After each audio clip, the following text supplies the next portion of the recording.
Welcome to Live to Lead with compliments from Bishop Ending Clapper. This is Dr. John Tibane, your host. It is a program that we are so humbled and so honored to be running, doing nothing but to encourage, enlighten, and enable all of us to live lives of influence and impact. We are fully persuaded in this program that as long as you are still alive, you are being given an opportunity for you to lead.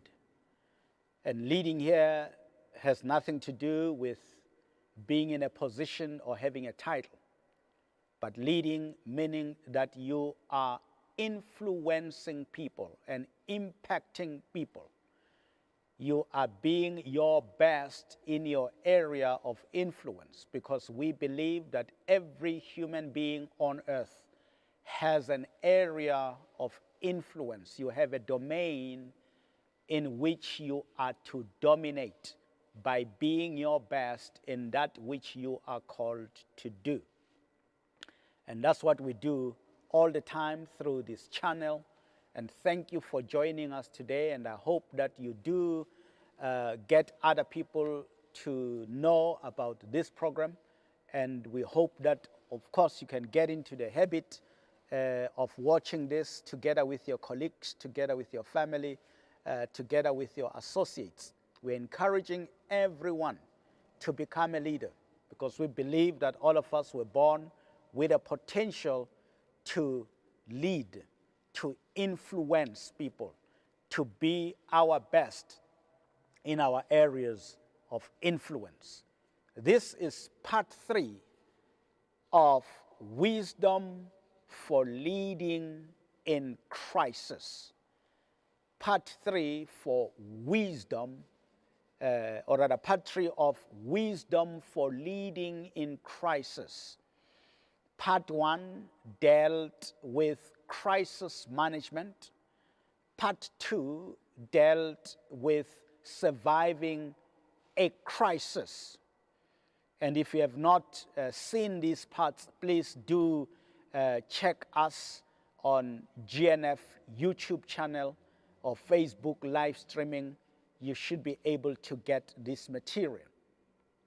This part 3 deals with thriving in the new normal. Thriving in the new normal.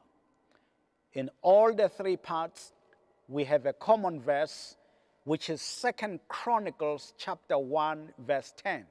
2 Chronicles chapter 1, verse 10 from the New King James Version.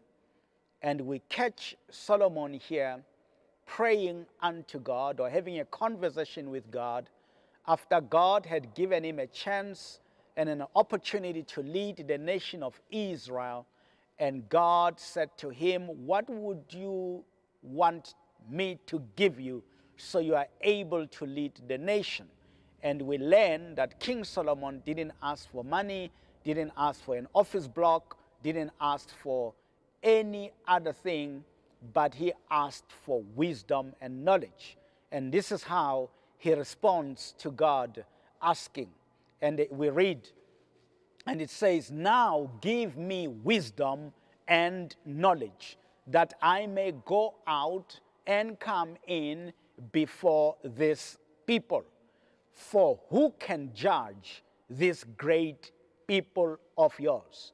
King Solomon understood that these are God's people, and nobody really can be able to judge and lead them without knowledge and wisdom. So he asked for wisdom and knowledge. And today, as we deal with thriving in the new normal, let me explain something here about the new normal. The previous part dealt with surviving a crisis. And this part deals with thriving in the new normal. What is a new normal? A new normal is an inevitable consequence of a crisis. It's an inevitable consequence of a crisis. In other words, whenever there is a crisis, it will always be followed by a new normal. What that means really is, when we experience a crisis, or let's look at it this way. Let's say there is no crisis. We are living our lives, business as usual. But when a crisis hits, from that time on, it will no longer be business as usual, if indeed what has hit is in fact a crisis. It will no longer be business as usual. We are going to be doing business differently. Now that space or that dimension, it's a new normal. It's an inevitable consequence of the crisis. It's inevitable. It's unavoidable. It's a sure consequence of a crisis. A crisis always brings about a new normal, a new world. It brings about an unfamiliar territory of doing business. And this unfamiliar territory, it's really not a physical place, but it's really a metaphysical or a quantum place that we are now operating in. And in fact, part of it is really a state of mind or a state of consciousness. Now, having survived the crisis, and we talked about it in the last segment, you now must thrive in this new normal. Because it's one thing to survive the crisis, but it's another thing to actually now thrive in the crisis. In other words, we are going beyond just survival. Because you can survive and still remain a victim. But we are looking for you to thrive in the new normal. So leading in crisis, the wisdom for leading in crisis. We said last time that when you lead in crisis, you've got two objectives. The first objective is to help your organization to survive the crisis. The second objective is to help your organization to thrive in the new normal, which is an inevitable consequence of the crisis. So we have survived the crisis. Now we find ourselves in the new normal. We don't want to be victims in the new normal. During the crisis took over our lives. But now, in the new normal, we must take over our lives. We must take our lives back. I also emphasize that when crisis comes, we do not bounce back to normal, but we bounce forward to a new normal. And now, in the new normal, we need to thrive. So I want us to read one verse before we share the three things you need to do to thrive in the new normal. Romans chapter 12, verse 2. The Apostle Paul makes the following statement. He says, "And do not be conformed to this world, but be transformed by the renewing of your mind, that you may prove what is that good and acceptable and perfect will of God." Do not be conformed to this world. Now, Paul here was talking about two different worlds. He talked about the world of darkness that is ruled by the devil. And when you, as a child of God, you are translated into the world of light. He says, do not be conformed to this world, because you are not of this world, even though you are in this world, but you are not of this world. You belong to another world. And therefore, do not be conformed to this world. Rather, be transformed. And the word transform there, it's a grammatical construct of two words. The first word is trans, which means beyond or across or above or going to the other side, trans. And the word form there means your make or your shape or your build or your state. So to transform, it means to go beyond your present form, which might have been conforming to this world. Now you need to transform, go beyond this form and be in a new form. So it's almost like maybe you were a worm form that was conforming to the ground and eating dust. But you were born to become a butterfly. You do not belong to the ground, you belong to the atmosphere, sitting on trees and eating from flowers, the juices from flowers, the pollen and other things. So do not be conformed to this world by remaining a worm in your worm form, but be transformed. Go beyond the worm form into a butterfly form. Now he says, be transformed by the renewing of your mind. Because it is all in the mind. It is a state of mind. Whether you crawl on the floor or whether you fly in the atmosphere, it's really a state of mind. It begins in the mind, because all battles are either won or lost in the mind first, before they are in the physical. So be transformed by the renewing of your mind. And why the renewing of your mind? So that you will be able to prove, to discern, to understand what is this acceptable, good, and perfect will of God. Because there's the will that operates in this world. So there's an old world that was there before the crisis. Now there is a new world, which is an inevitable world, a new normal, which has been brought about by the crisis. And I'm using this scripture, even though Paul uses it in a different context, but I'm using it now to say there are two worlds.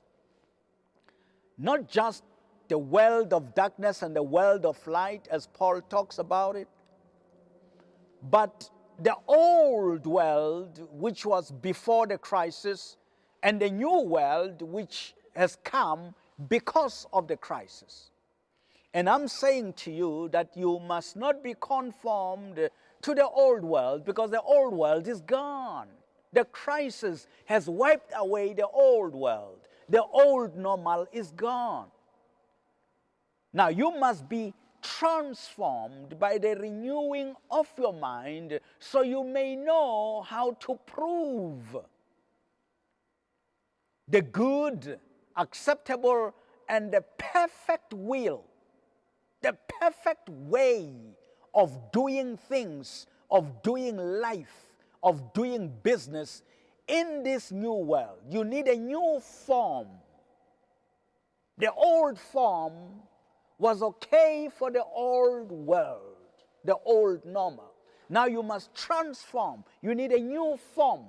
You need a new apparel.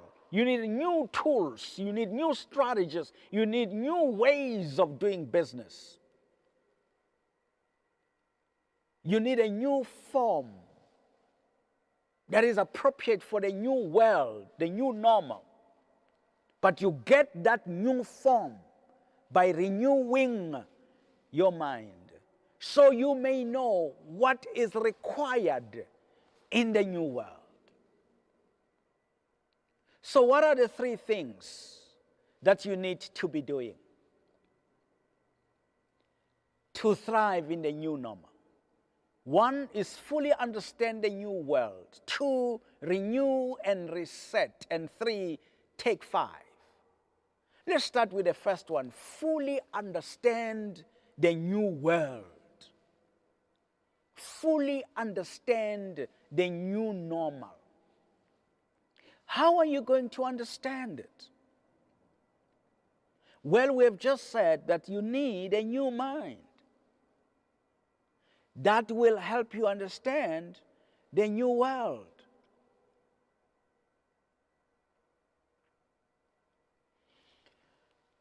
In part 2, the last thing that we talked about that you need to do whilst in crisis, but we didn't have a chance to fully talk about it, we said you need to discern and define the new normal for yourself. Discern and define the new normal for yourself. You do that whilst in crisis or in transit. But because we didn't have a chance to talk about it fully there, let's say something briefly about it under this segment of fully understanding the new normal. You should have done the work already whilst in crisis, but let's do it now. The new normal, the new world, the new place. Let's use the word, it's a place. It's a place, an unfamiliar place, an unfamiliar territory. Fully understand the unfamiliar place by defining it for yourself. And like I've said, it's really not a physical place, but a quantum place, a state of consciousness, is a territory of business. You must have a clear mental picture of this place. It's a new place. The physical place may still be the same. You are still in the same country, South Africa. Even when you drive, you still see the same buildings and the same trees, because the kind of crisis that came was not an earthquake that destroyed buildings. So the buildings are still there, the trees are still there. It's the same highway you've been driving on, and it's the same supermarket you've been shopping from. Maybe the physical thing is still the same, but there is this place. It's a new place in another way. In a certain way, it is a new place. South Africa is a new place. Define the place for yourself. It's part of fully understanding the new world, the new normal, is by defining the new place for yourself. What kind of a place are we living in right now? Apart from the physicality, but in a spiritual sense, in an emotional sense, in a social sense, what kind of a place is it?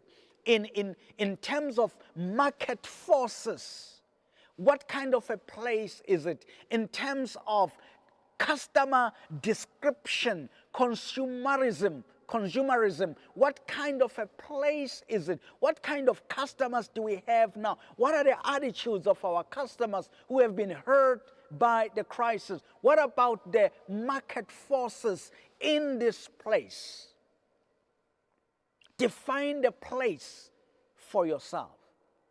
But having defined the place, here is something very important. Define your space in that place. Because it is possible for you to have a marketplace without a market space for yourself. You are in the place, by default because the crisis just brought about this new place. It's the crisis that brought about it. You happen to survive the crisis, and the crisis brought about the place, and you find yourself in the new place. Customers behaving like this, market forces being like that, the value of the rand being there, etc., etc. You just found yourself in this place. Firstly, define it. But secondly, find out what is your space in it. Because you see, it is possible for you to be in the place but not have space, or have a very small space.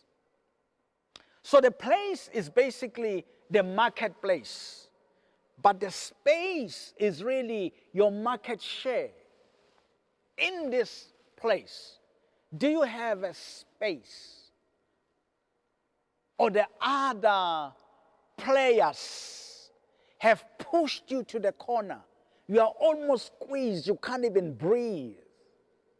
It's important for you to determine for yourself exactly what is my space in this new place. We are talking about fully understanding the new normal, the new world. But then, in this place, based on your space, meaning your uniqueness and your niche market, your space, the field that you are going to be in if you are running a business, there will be competition. There are other players who are fighting for space in the place. Whilst you are creating your space and guarding your space and perhaps hoping to increase your space, you must know that there are other players who are also determining their spaces in this one place called the new world or the new normal.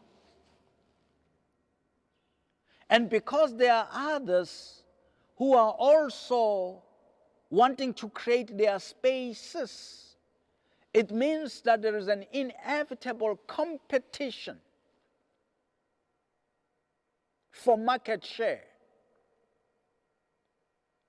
So in this place, with you in your space, because you are competing with others, it means there's a race that you are running.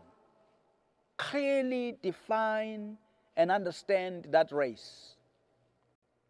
What kind of a race you are involved in. And let me emphasize that it's not just a race where you're competing with others, but you're also competing with yourself. And that's the most important race, where you're competing with yourself. And you want to outrun poverty. You want to outrun mediocrity. You want to outrun foolishness. You want to outrun your bad habits of yesterday. And that is why you need to determine the pace for your race. Determine it for yourself. You know your strength. You know your resources. You know your capabilities. It's not just about outrunning others. It's about your own pace, growing at your own pace, doing things at your own pace. But the fact that it is your own pace, it doesn't mean that you need to choose a pace that is going to slow you down and rob you of opportunities of gaining much. Make sure that it is the right pace for your race, in your space, in this place. But if you are like me, you also need to make sure that there is sufficient grace for you. And indeed, God's grace is sufficient for us. But for that grace to work for you, you better know in whom you have believed. That is fully understanding the new world. Number 2, renew and reset. Renew and reset. What do you renew? You renew your mind. You renew your mind. And what do you reset? Well, a crisis might have made you to slow down so much that you were almost not doing business at all. You literally came to a standstill. Maybe that's what the crisis did to you. You came to a standstill, locked down, shut down. But the new normal says you need to thrive. And for you to thrive in the new normal, you need to reset. You must press the reset button.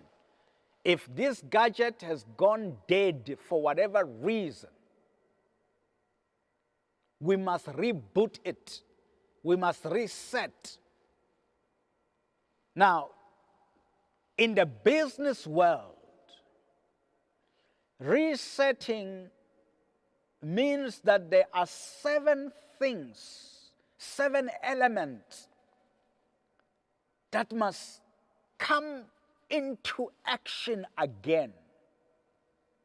When you press this button, the 7 things happen. So there are 7 very distinct, but they belong together. So I'm going to talk about each one of them without explaining fully, but just outlining them. You will get them in my book called Advanced Reset Blueprint: How Smart Individuals and Institutions are able to survive a crisis and thrive in the new normal. It should be out on the 3rd or 4th week of August 2020. And you can call the office to get details about the book. 7 elements. They are distinct, but they belong together. They are part of this one process, which is the pressing of the reset button. What are the 7 elements? First, you need to reset your sanity. Crisis has a way of making people and organizations to lose their mind, to lose their sanity. You can become confused. You can become irrational because of the impact of the crisis. You can do stupid things because of the negative impact of the crisis. You become angry because of the crisis and take irrational decisions because of the crisis. And maybe you have already done that during the crisis. But thank God you survived the crisis. Now you are in the new normal. For you to relaunch your business and your life to an extent that you will thrive in the new normal, you can't continue with a lost mind. You need to reset your sanity. Reset your sanity. Number 2, you need to reset your sight. Of course, it's not just the physical eyes. Storms have a way of blocking our sight. The storm clouds and the storm dust have gotten into our eyes and we cannot see properly. The rain is so heavy we can't see properly. That's what the crisis does. And sometimes the pain caused by the crisis makes us to cry and our eyes are full of tears, so we cannot see clearly. But thank God we survived the crisis. Now we are in the new normal. Thank God the rain is gone. We can see clearly. But it's not automatic to see again. You need to reset your sight. Reset your sight. Wipe away your tears. Remove the dust of the whirlwind and the tornado. Maybe the trees have fallen across the road. They are blocking our visibility. Let's remove that so we can see again. You need to reset your sight. You cannot thrive in the new normal whilst you are blinded by tears and by dust and by all kinds of things that have occluded your eyesight. Reset your sight. Have a vision again and help your people to see where you are going to. Number 3, you need to reset the stage. Because some crises like earthquake, they come to shake the foundation upon which your business is built. They come to shake the platform on which you perform your operations. So your foundation has been rattled. You need to reset the stage before you go on. Number 4, you need to reset your sails. When you are sailing in a stormy weather, as to whether you will survive or not and thrive thereafter, it has nothing to do with the blowing of the wind, but it has to do with the setting of the sails, which means you should not be shouting against the wind. Use that energy to set the sails. Reset the sails. Reset the sails. Number 5, you need to reset the standards. Reset the standards. The crisis has a way of disturbing our business so much that we tend to operate at low levels. We don't give the services that we should be giving because we are saying anyway, anybody understands that we have been in a crisis. But thank God you have survived the crisis. Now you are in the new normal. You need to go to higher standards, even higher than before the crisis came. Why? You have now learned new ways of doing business. You've got new strategies. You have learned new skills. And the crisis became the mother, or became the necessity that was the mother of all invention. So you have now invented new ways of doing business. You are smarter than before. The crisis has squeezed out the lemon out of you, or the lemon juice out of you, the lemon. The crisis has gotten the best of you. So now you must actually raise the standards. You need to reset the standards. Number 6, you need to reset the scales. You need to reset the scales. The scales are your measuring instruments. When a crisis comes, it can disturb the scales. The scale gets disturbed. As you relaunch in the new normal, you need to readjust and recalibrate your scale. Otherwise, your measurements will be wrong. And take advantage of the fact that the crisis came, because you'll find that before the crisis, the way you used to measure success was wrong anyway. The way you used to determine what matters in the organization or in your life was wrong anyway. Now the crisis has given you a chance to figure out actually how are we going to determine what really matters to us. Now that we have lost a lot of things, maybe some of the things we lost, we actually didn't need them. Maybe many of them actually were not really that essential anyway. Reset the scale. And number 7, reset the sound. Reset the sound. Crises and storms and hurricanes and cyclones and earthquakes, they come and disturb our PA systems, our public address systems, our sound systems. So imagine you were in a marquee and there was a wonderful event and someone was on stage talking during the event, and the storm came to blow against the marquee and you evacuated for safety. But fortunately, the marquee didn't fall. Now they bring you back and say, come back, the storm is gone. And the speaker goes back to the podium to speak. But guess what? Before the speaker takes the microphone, it is necessary for people to go and reset the sound.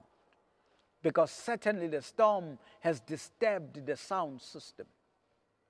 If the speaker just jumps in to go take the mic and continue speaking, we may be irritated in our heads, in our ears. We may not be able to hear and understand one another. A crisis has a way of disturbing the way we hear and understand one another. Now that we're in the new normal, before we proceed, we make sure that the sound is correct. We are able to hear and understand one another. Your organization is able to hear and understand one another within itself, but it is able to hear and understand the customers, the stakeholders, the partners, and the associates, and many more other people. That's what we mean by resetting. You'll get more of this in my book. Then the last thing that you need to do, because there are 3 things you need to be doing. We said that you need to fully understand the new world. And we have talked to some length about that. Number 2, we said you must renew and reset. And number 3, very important, take 5. Take 5. What does that mean? The phrase take 5 is a slogan that was designed by some young people many years ago. What it really means is take a break. Yes, take a break.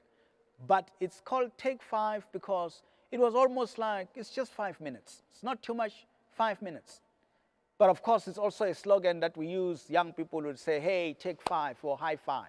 But really, it's take a break. It's been tough. The crisis got you to work very hard. Now that you are in the new normal, yes, we are resetting, we are doing all these things, but it's also time to now rest from the trouble of the crisis. But it's take 5. It's not take 20. It's not take 100. It's not take 1,000. It's not 1,000 minutes. It's not 1,000,000 minutes. It's take 5. What that means is, yes, it is time to rest from the lot of work of the previous crisis or the recent crisis. It's time to take a breather from that. But also, you must now be preparing for the new crisis. This is important. It's not lack of faith. In fact, it is having lots of faith in God. To expect another crisis is faith. Why? You take God at His word. God says, as long as the earth remains, there shall be seed time and harvest time. There shall be heat and cold. There shall be day and night. There shall be light and darkness.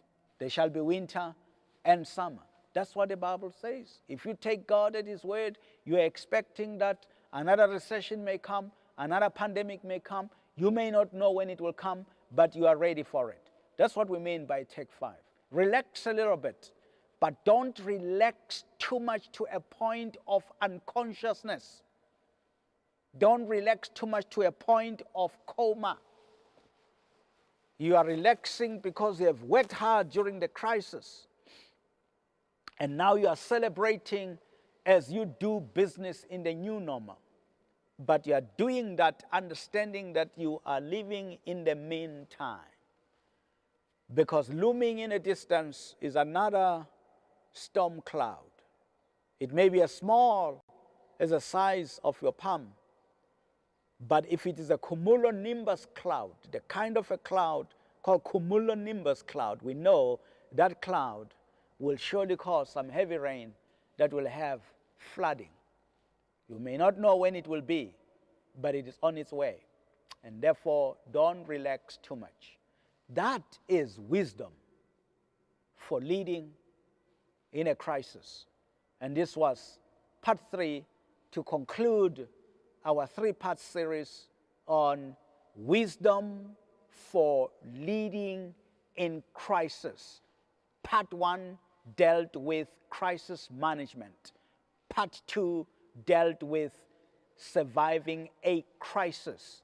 And this part 3 dealt with thriving in the new normal. It may be helpful for you to watch all the 3 parts.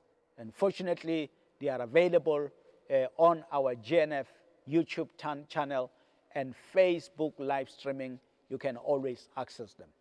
Thank you for watching, and once again, we appreciate your support, and your support comes through watching. Your support comes through you encouraging others to watch, and especially to like our YouTube channel and our Facebook page.